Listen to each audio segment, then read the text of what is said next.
There is so much emphasis on the prepackaged cold cuts. You're actually getting better value because they're using better, if you buy the right quality, you get better quality being used, and now you're not paying for that service. In a prepackage? Yes, because you're not paying for the service. If you go to a store... That shocks me. I would always think that you're paying for the packaging and you're paying for this not to stand online, basically.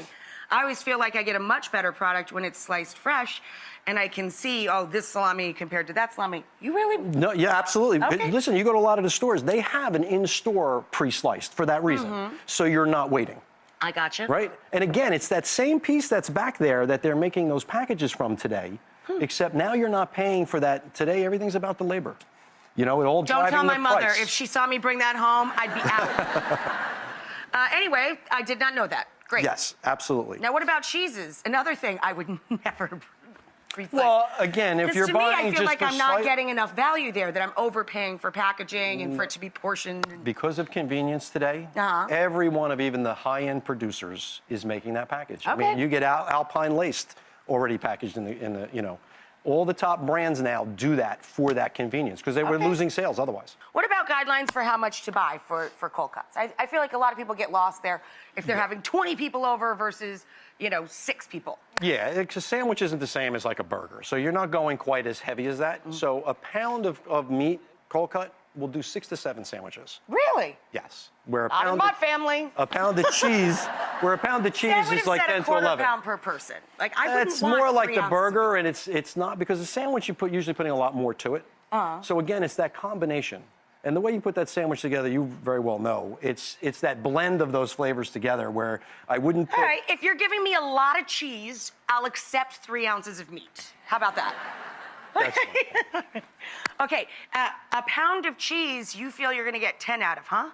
Yeah, well, the cheese carries a stronger flavor profile to it. That's true, depending on what so you're buying. You don't want to overdo the cheese where then it's going to take away from the other. Because you know me, especially even if you're talking burgers, if you wash out the taste of the meat, I'm not satisfied. That's true. I want everything to be accented off of that. That's the center of my plate, the center of my sandwich. And every bite of the sandwich should be the exact same. You should have coverage of the meat and the cheese from edge to edge. Thin is where I like to go, especially when you're talking about roast beef or a turkey, especially a roast beef, okay? You use the best roast beef in a deli is used from the top round, which if it's not thin, it could be a little chewy. It's got a very hard chew flavor, to it, yes. But it's got great flavor. So if we take this and we show you, I'm gonna take this piece of, now this is a fresh roasted piece of top round. Beautiful. I roasted it myself, no, my wife roasted that. Okay? And then when I take this, and this is the beauty of going to the counter where you can get it sliced nice and thin. And now you have this real thin piece of roast beef that's just gonna come apart in your mouth when you eat it. I bought my husband a slicer for Christmas a couple years ago. Now I've hidden it from him. He never leaves the kitchen. He could go in there, he'll slice for hours. He finds it so fascinating. It's like the Seinfeld, right? Yes. Yeah, the Seinfeld episode, right. Yes, except Kramer was wrong. Kramer became completely fascinated with shaving meats. But I will tell you though, if you're not gonna use the cold cuts right away, then you wanna watch how thin you get it. Because like anything else, if it's thin, it will lose flavor and dry out faster for you. Because that's another funny thing to me. This is like the milk of meat to me. Because all these dates and everything, you got good expiration dates with all the preservatives and everything in it. It lasts a while, which is why they started curing meat all the way back when.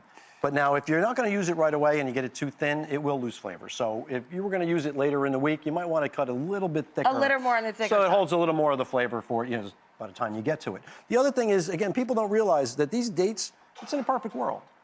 So in refrigeration, just like milk, people tend with the cold cuts, it's like that milk you leave on the kitchen table for the hour that you're having breakfast because it just sits out there. And people do that with the cold cuts. It don't lowers realize the, that. right. Yes, and you course. lose taste, and it doesn't hold up as long in your refrigerator. So it is something that you should keep in refrigeration and not just just leave it out on the table. Of course, and keep it as dry as possible and the air away from it.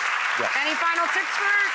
Well, then if you do go get it at the counter, okay, and you get it and it's just in the paper, that's not good enough to keep in the back, okay? So you want to make sure you take it and then you'd want to put it, again, Inside you know how a I plastic love food storage bag. Oh, yeah.